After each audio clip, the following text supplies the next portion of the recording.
Saudara polisi telah menerbitkan daftar pencarian orang kepada si kembar tersangka penipuan pre-order iPhone senilai 35 miliar rupiah. Setelah menetapkan si kembar Rihana Rihani sebagai tersangka, hari ini penyidik di Treskrimum Polda Metro Jaya telah mengeluarkan daftar pencarian orang terhadap keduanya. Hingga kini penyidik masih melakukan pelacakan guna mengetahui keberadaan si kembar. Si kembar Rihana dan Rihani dikenal sering berpindah tempat. Keduanya diketahui telah kabur dari kontrakan mewahnya di Tangerang Selatan. Terkait dengan daftar pencarian orang, ya, kemarin disampaikan dari penyidik sudah diterbitkan. Terkait secara teknis, tentunya nanti ini masih bagian daripada analisis, ya, karena ini kan mengumpulkan dari beberapa laporan masyarakat yang kemudian disatukan di Direktorat Reserse Kriminal Umum Polda Metro Jaya. Si kembar Rihana dan Rihani melakukan penipuan berkedok pre-order iPhone. Mereka berdua ditangkap sebagai tersangka pada 9 Juni 2023. Sudah banyak yang menjadi korban dari aksi licik si kembar ini.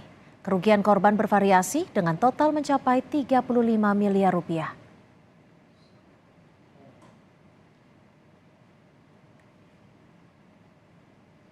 Dan saudara, untuk informasi terkait penipuan yang dilakukan Rihana dan Rihani, kita bergabung dengan jurnalis Kompas TV, sudah ada Dian Silitonga.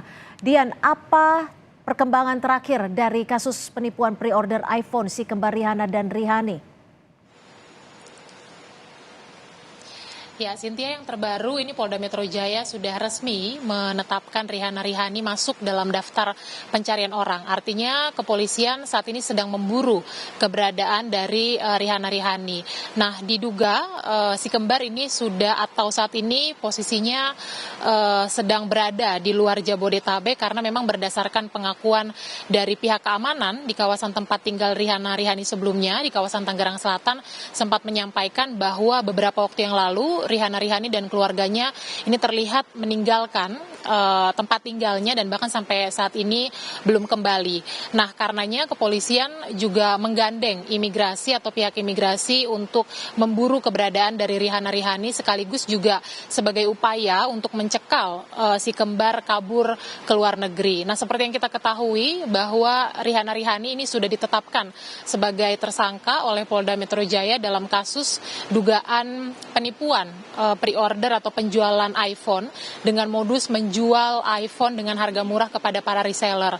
Dan kerugiannya yang dialami korban ini ditaksir mencapai 35 miliar rupiah. Nah, diketahui tindak pidana penipuan yang dilakukan oleh Rihana Rihani ini sudah dilakukan sejak tahun 2021. Bahkan mirisnya berdasarkan pengakuan para korban, kasus atau dugaan tindak pidana penipuan ini sudah dilakukan oleh atau sudah dilaporkan oleh sejumlah korban ke beberapa kantor polisi. Contohnya waktu itu ada korban yang melaporkan penipuan yang dilakukan oleh Rihana Rihani ke Polres Metro Jakarta Selatan pada bulan Juni-Juli 2022. Jadi laporannya sudah dilakukan sejak tahun kemarin, bahkan kemudian juga ada korban yang mengaku sudah melaporkan kasus ini ke Polda Metro Jaya pada bulan Agustus-September 2022, tapi seperti tidak ada tindak lanjut dari pihak kepolisian.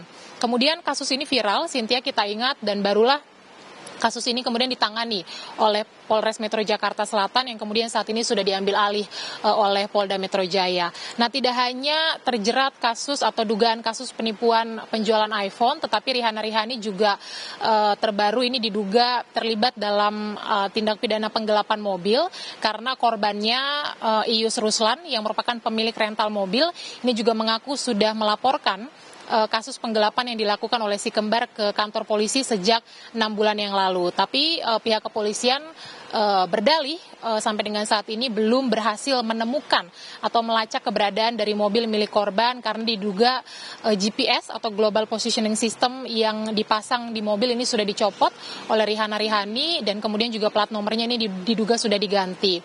Nah,